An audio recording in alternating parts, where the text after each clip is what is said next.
स्वागत है आपका 4 टीवी न्यूज पर और मैं हूं आपके साथ जोही सिंह। बुलेटिन की शुरुआत करते हैं। नई दिल्ली रेलवे स्टेशन पर मची भगदड़ के बाद से प्रशासन ने बड़ा फैसला लिया है। नई दिल्ली रेलवे स्टेशन पर प्लेटफॉर्म से जो है टिकटों की काउंटर से बिक्री बंद कर दी गई है। भीड़ प्रबंधन के दृष्टिकोण से नई दिल्ली रेलवे स्टेशन पर शाम को 4 बजे से रात के 11 बजे तक अगले 1 हफ्ते के लिए प्लेटफॉर्म टिकट की बिक्री बंद करने का निर्णय लिया गया है। तो ये हाल ही में दिल्ली रेलवे स्टेशन पर जो हादसा हुआ है उसके मद्देनजर यह फैसला लिया गया है। 2 दिन पहले नई दिल्ली रेलवे स्टेशन पर भारी भीड़ की वजह से जो भगदड़ मची थी, जिसमें 18 लोगों की मौत भी हुई थी, जिसके बाद अब नई दिल्ली रेलवे स्टेशन पर कड़ी सुरक्षा व्यवस्था तैनात कर दी गई है। पूरे स्टेशन परिसर में सुरक्षा बलों की कंपनी तैनात की गई है। मेट्रो की सुरक्षा में लगी सीआईएसएफ की एक कंपनी को भी रेलवे स्टेशन की सुरक्षा में लगाया गया है। जानकारी के लिए बता दें कि रेलवे स्टेशन पर हादसे के बाद पूरे परिसर में सुरक्षा बलों की कंपनी तैनात है और मेट्रो की सुरक्षा में लगी सीआईएसएफ की भी एक कंपनी यहां लगाई गई है। और दिल्ली पुलिस की ट्रांसपोर्ट रेंज की संयुक्त पुलिस आयुक्त विजय सिंह ने खुद नई दिल्ली रेलवे स्टेशन जाकर सुरक्षा व्यवस्था की कमान जो है अब संभाल ली है। दिल्ली पुलिस आयुक्त संजय अरोड़ा बीते रविवार को नई दिल्ली रेलवे स्टेशन पहुंचे थे और सीपी ने करीब पौने घंटे जो है मौके का मुआयना भी किया था।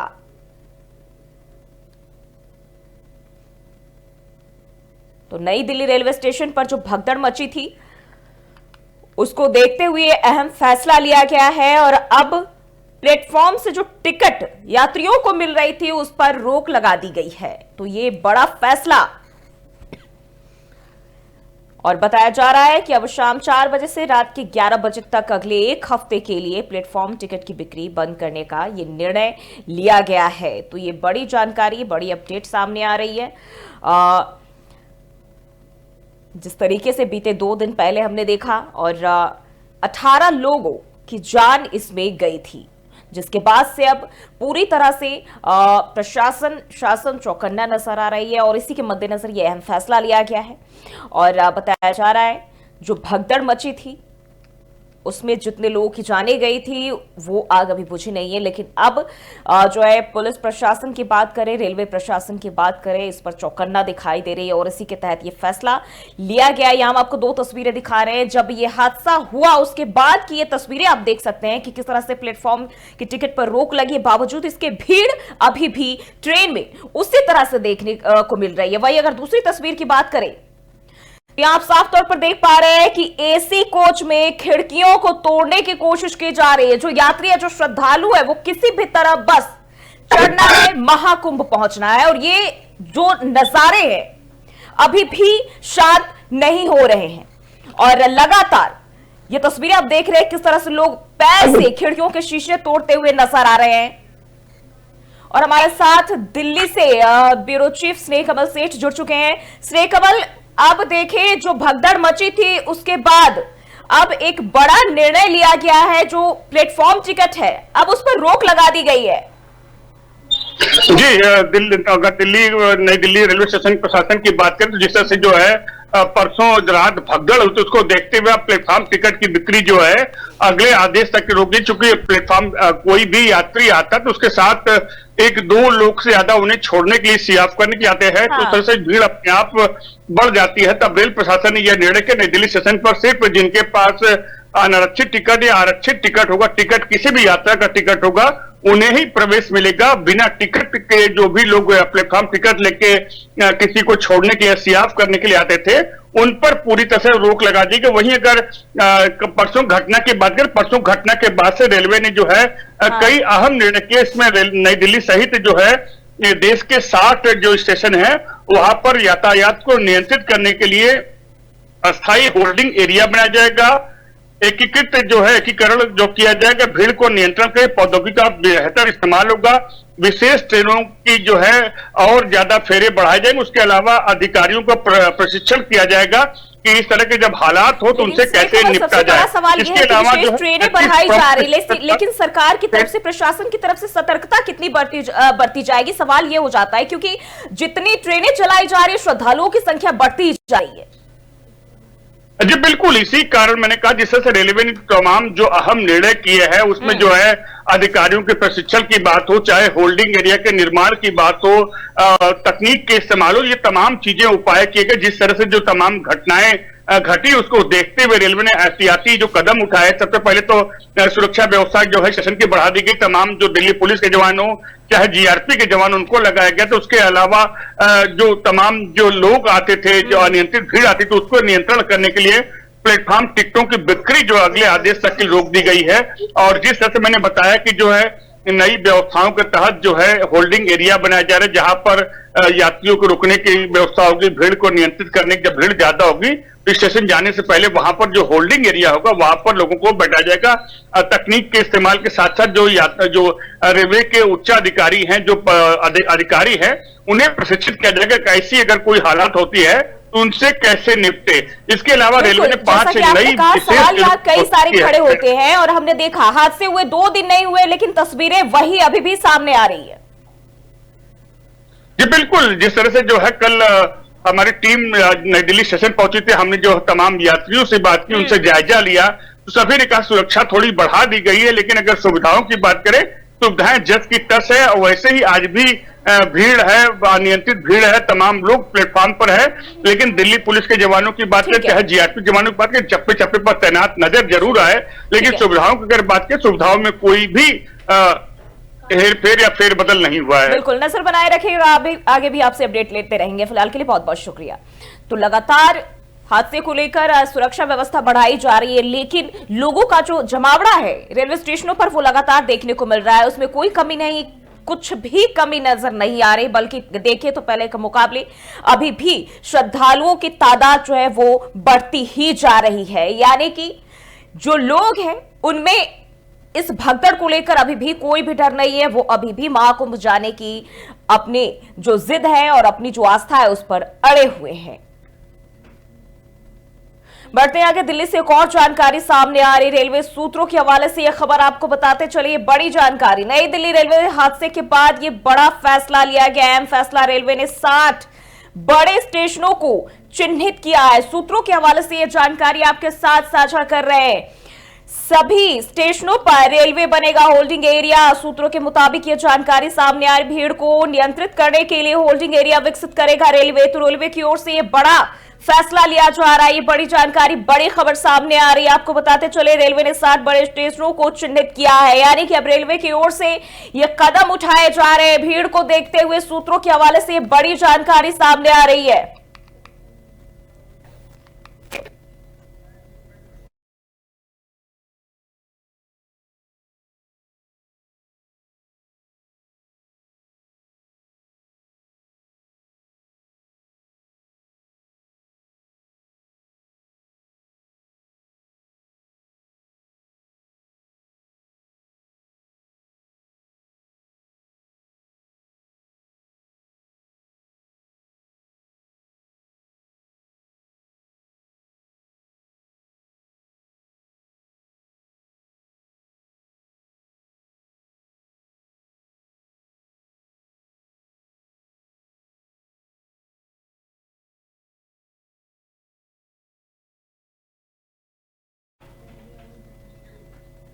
और बढ़ते आगे, झांसी से खबर सामने आ रही। झांसी स्टेशन पर श्रद्धालुओं की भीड़ जो है काबू करने में पुलिस के पसीने छूट गए। यानी कि झांसी में भी वही हालात है। अभी हमने हाल ही में देखा था दिल्ली में जो हालात देखने को मिले थे, इसके बाद अब झांसी से भी कुछ ऐसा ही नजारा। यानी कि न सिर्फ बिहार बल्कि अन्य राज्यों में भी वही हालात है।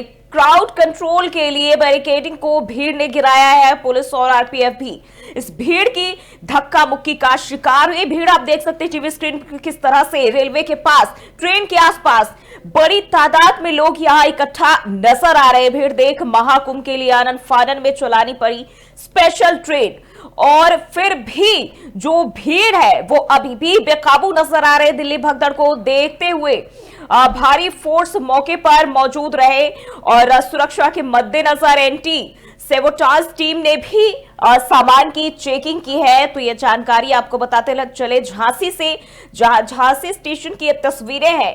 आप देख सकते हैं किस तरह से लोगों का जमावड़ा यहां दिखाई दे रहा है।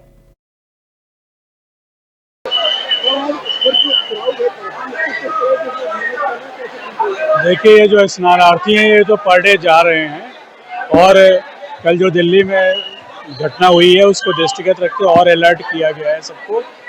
स्नानार्थियों को कायदे से भेजा जा रहा है, स्पेशल ट्रेन चलाई जा रही हैं जो भी हैं, और अभी यहाँ पे एक दो ट्रेन और भी जाएंगी जिससे कि हम लोग सबको आसानी से भेज सकेंगे। इनके लिए भी जब ये ट्रेन चलने की होगी उससे पहले सबको इंस्ट्रक्शन दिया जाएगा। जो गेट पे खड़े हैं लोग वो गेट खोलकर रखेंगे।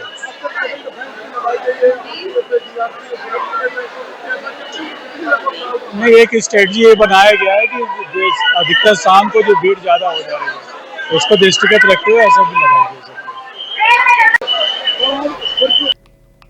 और दिल्ली से एक और जानकारी। दिल्ली दौरे पर बिहार के मुख्यमंत्री नीतीश कुमार अब दिल्ली दौरे पर। आज पीएम मोदी से सीएम नीतीश की मुलाकात संभव। दिल्ली चुनाव में जीत के बाद पीएम को देंगे बधाई। तो ये जानकारी बिहार के मुख्यमंत्री नीतीश कुमार के दौरे को लेकर सामने आ रही, जहां दिल्ली दौरे पर नीतीश कुमार और इस दौरान दिल्ली चुनाव में जीत के लिए प्रधानमंत्री नरेंद्र मोदी को बधाई देंगे और बजट में बिहार को प्राथमिकता के लिए कर सकते हैं शुक्रिया अदा। जिस तरीके से बजट में बिहार के लिए खास ऐलान किए गए हैं, इसके लिए भी नीतीश कुमार प्रधानमंत्री नरेंद्र मोदी का शुक्रिया अदा कर सकते हैं। तो आज प्रधानमंत्री से मुलाकात नीतीश कुमार की संभव बताई जा रही है दिल्ली दौरे पर बिहार के सीएम, और आज प्रधानमंत्री नरेंद्र मोदी से मुलाकात कर सकते हैं। दिल्ली चुनाव में जिस तरीके से बीजेपी को जीत मिली है इसके लिए शुभकामनाएं भी देंगे। वहीं बताया यह भी जा रहा है कि बजट में बिहार को लेकर जो खासा ऐलान किए गए हैं, बिहार के लिए जो ऐलान किए गए हैं उसके लिए बताया जा रहा है कि शुक्रिया अदा भी कर सकते हैं। तो ये जानकारी सामने आ रही है मुख्यमंत्री नीतीश कुमार के दौरे को लेकर। दिल्ली दौरे पर बिहार के सीएम नीतीश कुमार, और एक दौरा काफी अहम माना जा रहा है और प्रधानमंत्री नरेंद्र मोदी से मुलाकात कर सकते हैं।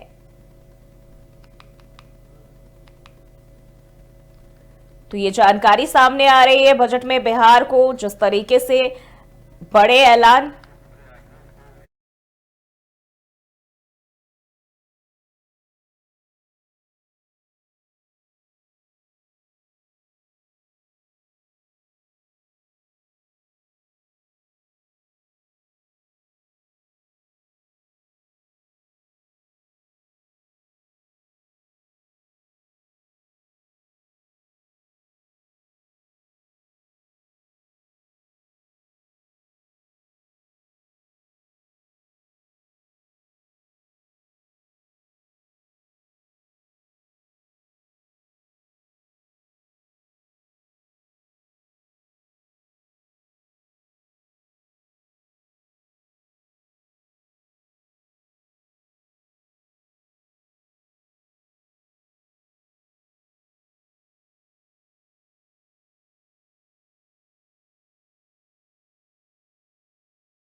और एक और जानकारी, बड़ी जानकारी दिल्ली से सामने आ रही है। आम आदमी पार्टी की आज अहम बैठक होने जा रही है 2 बजे।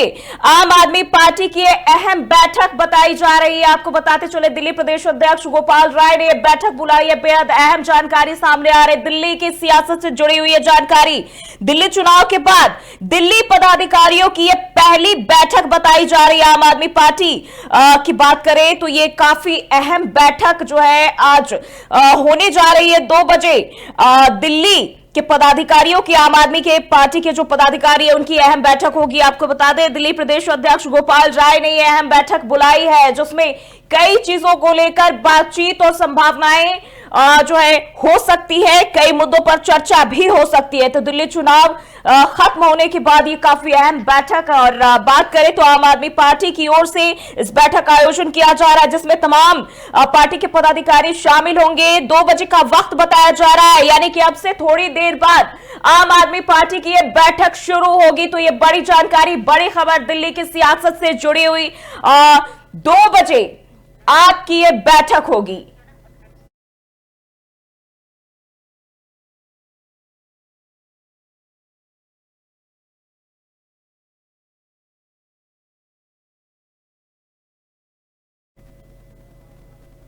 और एक और जानकारी दिल्ली से सामने आ रही बीजेपी को लेकर। जी हां, बीजेपी को लेकर आज बैठक होनी थी और ऐसे में बताया जा रहा है कि दिल्ली सरकार के शपथ ग्रहण और सरकार गठन को लेकर आज शाम बैठक होगी। एक और जानकारी सामने आ रही दिल्ली की सियासत से जुड़ी हुई एक और जानकारी, दिल्ली में बीजेपी को जीत मिली और अभी तक सीएम फेस को लेकर कोई भी बात स्पष्ट रूप से सामने नहीं आ रही है। मंथन की बात भी जो है वो बीजेपी के अंदर जो है हलचल मची हुई है इसको लेकर और मंथन भी जारी है, लेकिन अभी तक तस्वीरें साफ नहीं हो पाई है। लेकिन बैठक में बताया जा रहा है कि विधायक दल की बैठक को लेकर समय और तारीख तय की जाएगी। बैठक में शपथ ग्रहण समारोह के इंचार्ज विनोद तावड़े और तरुण चुग जो है इसमें मौजूद रहेंगे। दिल्ली बीजेपी अध्यक्ष वीरेंद्र सचदेवा और दिल्ली बीजेपी संगठन के पदाधिकारी भी इस बैठक में मौजूद रहेंगे। काफी अहम बैठक होने जा रही दिल्ली बीजेपी की।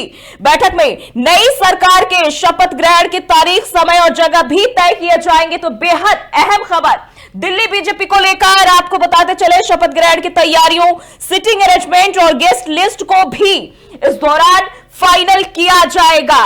तो ये बड़ी जानकारी सामने आ रही है। आपको बताते चले, एक तरफ आम आदमी पार्टी और दूसरी तरफ अब बीजेपी की भी बैठक जो है वो होने जा रही है, जहां बताया जा रहा है कि इस दौरान समय, तारीख और जगह भी तय किए जाएंगे, जिसमें बीजेपी के कई बड़े दिग्गज शामिल होंगे और तमाम चीजों को लेकर मंथन किया जाएगा, चर्चा की जाएगी।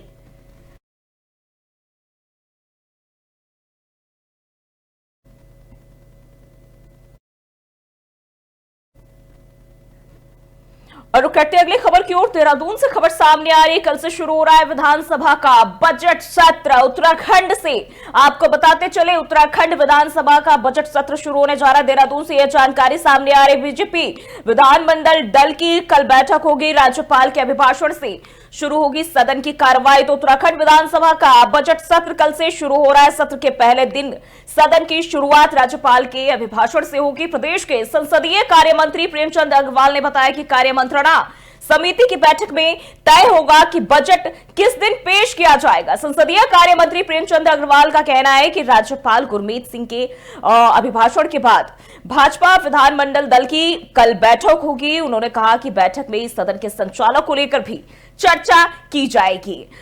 भाजपा विधानमंडल दल की बैठक में भाजपा के प्रदेश अध्यक्ष, संगठन महामंत्री और सभी विधायक भी इसमें शामिल होंगे। भारतीय जनता पार्टी विधानमंडल दल की बैठक के बारे में निर्णय लिया गया है कि जो कल माननीय राज्यपाल जी का अभिभाषण होगा विधानसभा के अंदर, उसके बाद भारतीय जनता पार्टी विधानमंडल दल की बैठक होगी।